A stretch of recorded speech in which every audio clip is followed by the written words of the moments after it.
All right, so good afternoon. Welcome to our professional development series for grades 3 through 12.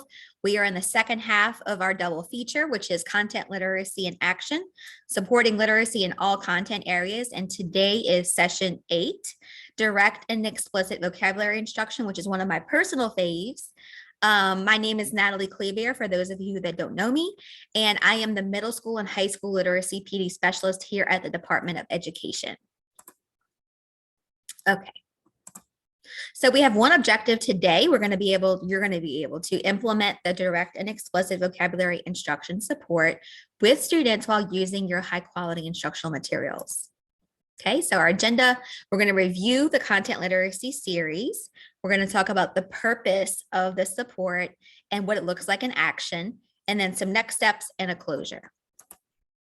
So we've really kind of been referring back to Scarbo's Reading Rope Weekly.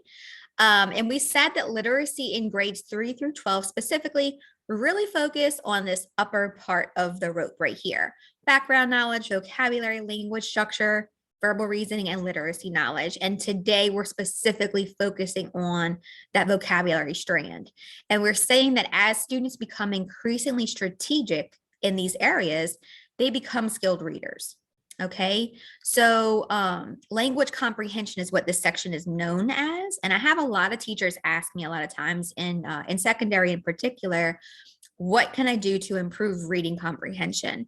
And so all of these play a big part in reading comprehension, vocabulary especially. And then next week, the next session in the series is going to focus on writing summaries to improve reading comprehension specifically. So really going to be focusing on that last piece, reading comprehension, for the last 5 of our sessions together in the rest of the series. We're assuming that they already come to us with this word recognition word recognition strand, complete. That's not always the case. I'm going to refer you back to something to help out with that if that's not the case in your classroom. And then this is what we've been talking about the last couple of weeks, our content literacy series. And the content literacy series was developed by me through my work as an instructional coach. I was an instructional coach and a master teacher for 5 years. I've supported everything from kindergarten, a little bit of pre-K, kindergarten really up to 8th grade, a little bit of 9th. And I just saw that there was a need when walking into different teachers' classrooms and helping support them.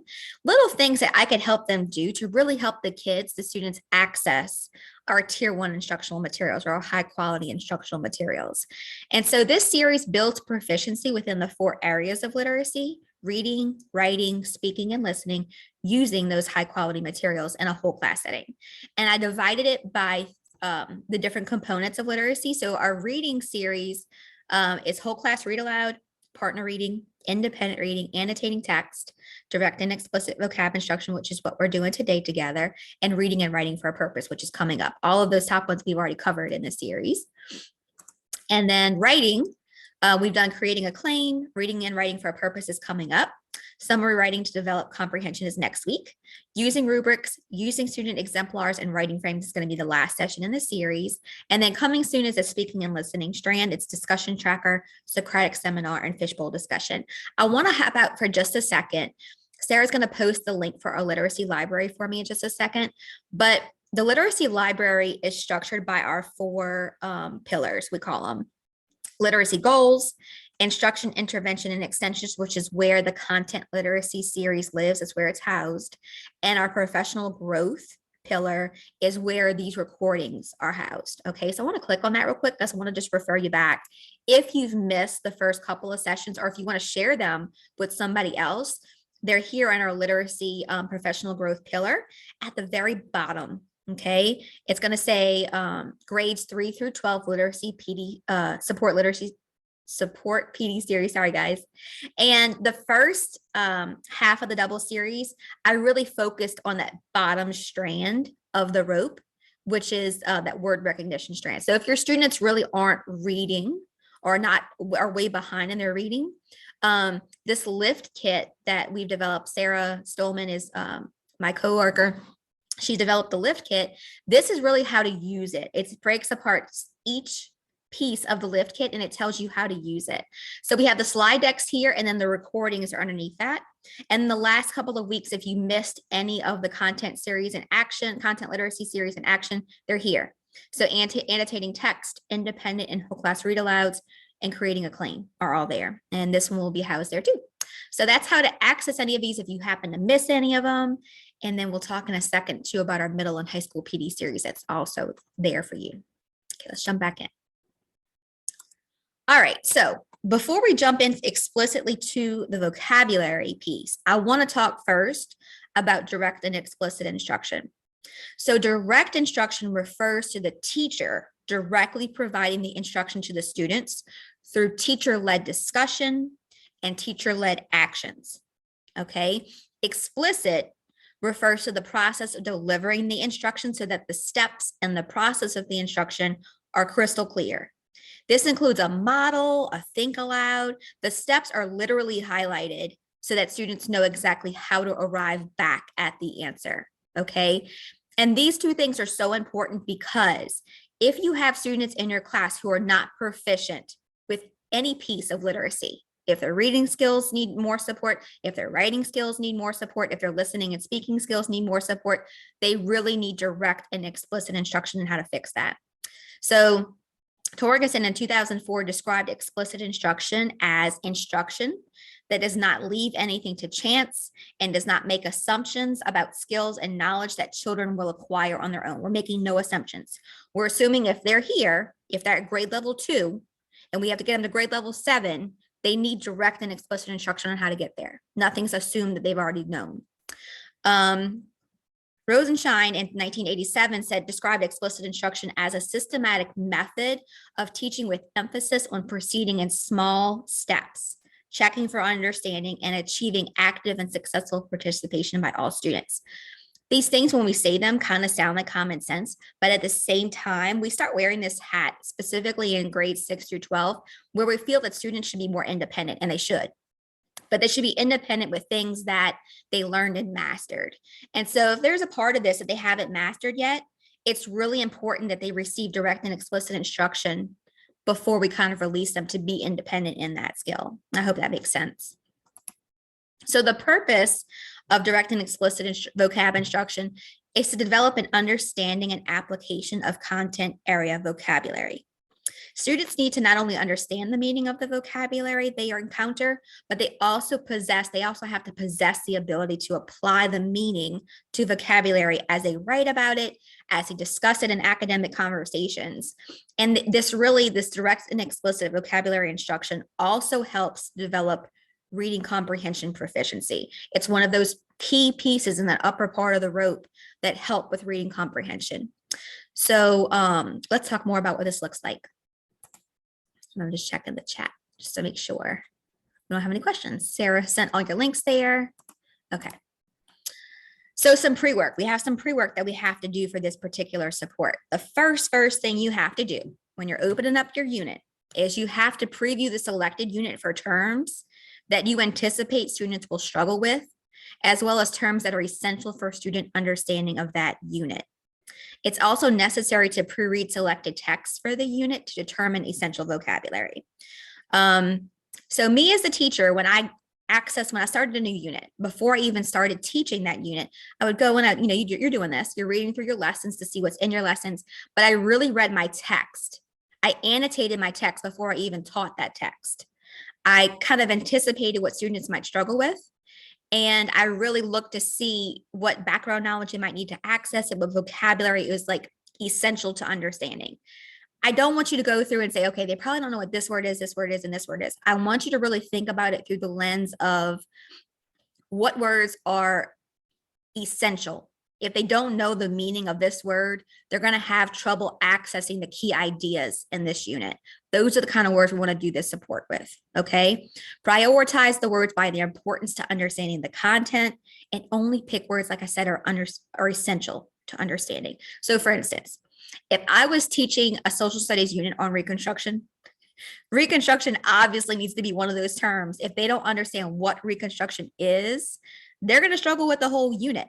It's those kinds of words. If I'm teaching science and they don't know what a phenomenon is, that's a key word that's coming up it's a theme throughout science. They need to know what that is explicitly. So those are the kind of things that I want you to think about.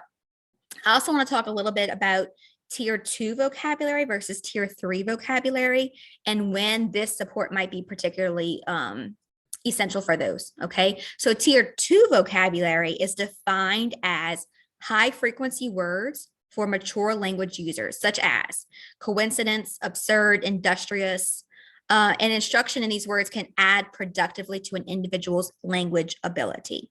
Okay, and this is Beck, McCowan, and Coogan. And these words can be pre-taught for any content area at any point. They can be pre-taught at the beginning. You could be in the unit and noticing, oh my goodness, they really don't know what this word is. It can happen in the middle. It can happen at the end before they have an assessment on it because you're realizing they really need to know this to apply the principles that we learned in this unit. Understanding tier 2 vocabulary is essential to engaging in reading, writing, and discussing within the content areas. So, you have these keywords, like essential might be one of those words, or the impact of something. You see a lot of that in science and in social studies, and probably even in ELA. If they don't understand the word impact, that could really impede their ability to write about all the content they learned about. So you're kind of leveraging what words they need to demonstrate proficiency within the content that you're teaching. Okay. I just want to note here, math and science are typically exploratory curricula. What that means is we want the students to kind of learn through exploration first. We don't front load a whole lot of content. Tier 2 vocabulary are always safe to front load in any content area at any time. Okay. Now, tier 3 vocabulary includes words whose frequency of use is quite low, often being limited to specific domains. These are words like isotope, lathe, peninsula, and probably best learned when needed in a content area. Okay. Be sure to follow the guidelines, like I said, if you're teaching through science and math, because these are typically words they don't want us to front load in those content areas. Okay. So let's say that they explore, let's say they're doing a unit on photosynthesis and they have done the preliminary exploration activities and they're starting in the labs. And now we're getting to the point where it's time maybe to evaluate the phenomenon, maybe write about it and demonstrate mastery of it. If they still aren't making the connections in what they did and the term, now it's safe to go ahead and do a direct and explicit instruction on that term if they don't get it. If they don't understand what photosynthesis is and you've gone through the unit of photosynthesis, that's a problem. We have to go back and connect the language to the principle of what they were learning about. Okay. Social studies and ELA, it's safe at any point to do these tier 3 words to really help, because these are very text heavy. Science, social studies and ELA are very text heavy. And if they're reading these complex texts and it's a term that's very essential to them understanding it, to master the content, then please go ahead and pre-teach that. It's important for students to experience the words through these lessons, and then direct and explicit instruction can follow for math and science. Okay. And then I just have in the slide deck, I'll have a link for common tier 2 and tier 3 words if you need additional support. I'm gonna show you what they look like real quick. So here we go. These are common tier 2 and tier 3 vocabulary terms. Add the ability to add to, here's some synonyms for that: arrange, collaborate. And you can go through this if you have any questions, decide, define. These are all tier 2. Evaluate, they're going to see that word a lot. If they have trouble understanding what evaluate means, they might not be able to successfully answer a question, even though they know the content, the principle of what they're talking about. Execute, explain. So go ahead and go through these just to make sure you can see. You might need to direct, like I said, direct and explicit instruction around some of those tier 2 terms. Okay. So what does it look like in action? So let's say that I'm opening up my unit. This is an ELA unit, 7th grade Christmas Carol. Okay. And I'm just opening up the unit. I have seen that the first text, a little supplemental text we're going to talk about, is the Treasure Lemon Brown. And I think the tenement is really essential to them understanding the story and the background and where these people live. So I'm going to go ahead and choose that word as one of my words that I'm direct and explicitly teaching. There should not be definitely 10 words that you're direct and explicitly teaching. You want to kind of find maybe 4 to 5 that you think you could really leverage to do this. Because as you'll see in a second, it's a pretty detailed process, but it's It's so powerful in helping the students truly understand what the word means. Okay, so let's go ahead and jump into class. Good morning, class. Today we're going to focus on really learning some of our vocabulary words in this unit so that you can better understand what we're reading and discussing as we learn. So our first word today is tenement. Okay, and this would just be me talking to the kids. There's nothing up on the Promethean yet. I just want them listening. Okay, our first word today is tenement. Tenement is a noun. So it's a person, a place, or a thing. It's actually, you'll see it's a thing, it's a place. Okay, and it is Middle English. Okay, it comes from Middle English. It's the holding of property, or the property so held, the building or the dwelling. And it's borrowed from Anglo-French, from medieval Latin, mean tenementum. Okay, and just a side note, it's important to discuss the part of speech as well as the origin of the word, because this gives the kids multiple opportunities to keep anchoring that term to other things. The more we anchor it, the more it's going to stick. Okay. So now you say tenement, and my class would tell me tenement. Okay. And then in my own words, a tenement, guys, is a place where people live, typically an apartment, in our context that we're going to learn about it. Okay. Now I have my slide up for the kids to see. They've heard the term, they know what part of speech it is, they've heard the origin, they've said it back to me. Now it's time to see the word. Okay, so here we go. Tenement, remember I said it's a noun, and we said it's a dwelling or a place where people live. And here I have two pictures of tenements. Okay, so a tenement is this arrangement of apartment buildings, kind of in the context of what we're learning about today. They're living in a city. It's their dwelling place. And sometimes tenements could have been to where they didn't have great living conditions, but not necessarily. I just wanted you to see. Okay, a sentence from our text using the word tenement says, down the block, there was an old tenement that had been abandoned for some months. And this comes from our story we're about to jump into, called The Treasure of Lemon Brown. Okay, so I would say Lemon Brown lived in this tenement with other people. Okay, I want you, and I would choose 2 or 3 students in my class, and I would ask them to tell me a sentence using the word tenement. And I would tell them you can use the pictures if you want, or you can just give me an example of a tenement if that's easier for you. And I want to call on 2 or 3 kids, probably kids who I think would know this at this point, because there's going to be other opportunities for students who might still be struggling in a second. Okay. So now say the word tenement again, and I would still have this slide up. Okay, the slide's up the whole time I'm talking through this. Now say the word tenement again. Write the word tenement in your notebook. Write your definition of the word tenement, and now write a sentence with the word tenement. And again, this is up while they're doing that. They're writing the word, the definition, and their own sentence. Or they can kind of I don't want them to write the text though. I want them to have an individual sentence. And if we need to, we can add some layers of support here. We can have them do a think, pair, share with another person so they can come up with a sentence together. Think about your class and what their needs are there. Okay. If you have students who need additional support in your classroom, more than just this, it would be best to hand out this as a template that they can just simply fill in. It would probably have the term, definition, and sentence, and they can just fill it in. You can even include sentence stems to have an additional layer of support if needed. Okay. These would be like for your L's, especially those are like level 1 or 2, new to the country, or students with disabilities who, might need additional support. All right. When words, this particular word didn't have affixes and roots, okay? But when words have word parts such as affixes, which is a prefix or a suffix, and a root, take the time to explain different word parts and how they create meaning as well, because this is going to do 2 things. It's going to help students build their ability to spell, because they're going to recognize those same prefixes and suffixes and roots. They're going to apply it to other words. It's also going to help them to create meaning of more words, because pro comes at the beginning of lots of words. So anytime they see pro, they'll know to add this, and they can figure out at least part of the word. Okay. Also great for ACT prep too. So for more help on morphology, because it's the study of morphology word parts, see our middle school and high school PD series, parts 1 and 2, and you'll be able to access that in the slide deck as well. But I'll go ahead and show you.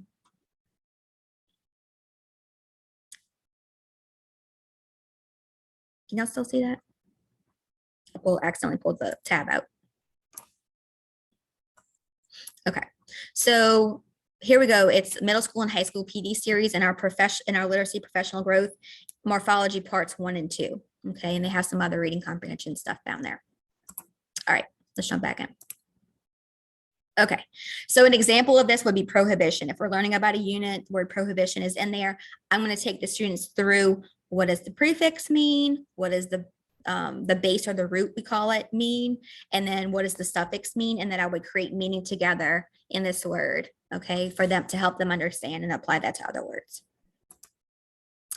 So some next steps. I want you to look at upcoming lessons to decide which words would be most beneficial to teach this way. As you can see, one word is going to take us about 3 minutes, maybe 2, maybe 4, 2 to 4 minutes per word to really direct and explicitly teach it.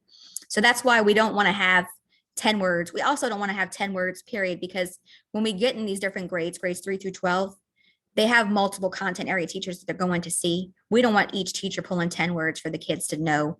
That becomes, the load there becomes very heavy, okay? So like I said, really just think about, be intentional about what words are just super important. At the beginning of the unit, it's obviously a great place to do this. However, like I said, if you get to a mid-assessment and you have that word evaluate and you notice that as students answer questions with the word evaluate, they're really not performing well, but you feel like they know the content, go ahead and do some direct and explicit instruction around that word.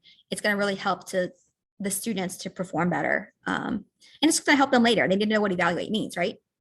So print or bookmark the support so that you can refer back to the explicit directions.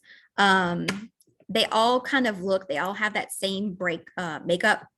So at the beginning, it shows where with the support, this is us today, direct and explicit vocabulary instruction. It has when it's applicable to each of the content areas, who it could support, and it always has the purpose. And I tell y'all all the time, communicating that purpose of this support is so important for really to anchor with the kids. And then it has a very detailed process. Okay, so if you're teaching this and you taught it and you feel like these words just still aren't sticking, I want you to go back to the direct and explicit instructions. And I want you to go ahead and look back to see maybe where in this process could I maybe elevate a little bit more to where I'm getting the results that I want. Okay, so just you're including so many different things. They're seeing the word, they're hearing the word, they're saying the word, they're writing the word, they're hearing a user-friendly definition of the word, they're creating examples around the word, they're seeing pictures with the word. And just like with all of the other supports, this is completely customizable to your students. So if you think that your students only need one picture, because that's all they need, then include a picture. If you think your students need multiple instances where they see what this looks like, then go ahead and include that. Really use your students as a guide. So you have that explicit process. I know I'm successful when, so you'll be successful in this particular one when you see students are more comfortable not only reading the selected vocabulary terms, but they're demonstrating understanding of the terms through their writing and their speaking. That's where they demonstrate mastery. We always have additional considerations with each support. So the more connections made to the word, the more likely students are to retain the meaning of the word. As needed, consider additional questions. So if you need to ask additional questions to check for understanding as you're doing direct and explicit teaching, do that.